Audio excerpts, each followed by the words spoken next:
வணக்கம் உறவுகளே. இன்றைக்கி மார்கழி 3. இன்றைக்கி நம்ம வீட்டில் என்ன சாப்பாடுன்னு பார்க்கலாம் வாங்க. சாதம் தான். இன்றைக்கி வந்து ரேஷன் அரிசி வச்சுருக்கோம். நல்ல அரிசி வைக்கல, ரேஷன் அரிசி விறகடுப்பில் சமைச்சு தான் பானை வச்சு வச்சுருக்கிறோம்.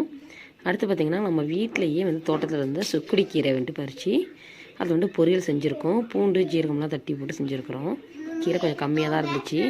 அடுத்து பார்த்திங்கன்னா முருங்கைக்காய், முள்ளங்கி, அப்புறம் பார்த்திங்கன்னா சுண்டைக்காய் கொஞ்சம் வந்துச்சு, அதையும் போட்டு சாம்பார் வச்சாச்சு. நல்லா தேங்காய் சோம்பு ஜீரகம்லாம் அரைச்சி ஊற்றி நல்லா சூப்பராக இருக்கும். அடுத்து பார்த்திங்கனாக்கா கத்திரிக்காய், அப்புறம் வந்துட்டு உருளைக்கிழங்கு ரெண்டுத்தையும் எண்ணெயில் வதக்கி லைட்டாக அதிலே 2 பல் பூண்டு பல் தட்டி போட்டு பெருஞ்சீரகம் கொஞ்சம் கடுகு போட்டு மஞ்சள் மிளகாத்தூள் போட்டு அப்படியே லைட்டாக வந்துட்டு வறுத்துருக்குறோம். அப்புறம் பார்த்திங்கன்னா வெள்ளரிக்காய் இருந்துச்சு, அது குட்டி தோல் சீவிட்டு குட்டி குட்டியாக ரவுண்ட் ஷேப்பில் கட் பண்ணிவிட்டேன்.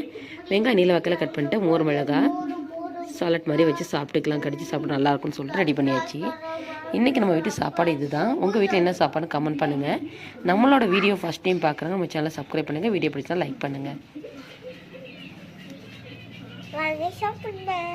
வாங்க சாப்பிடலாம்.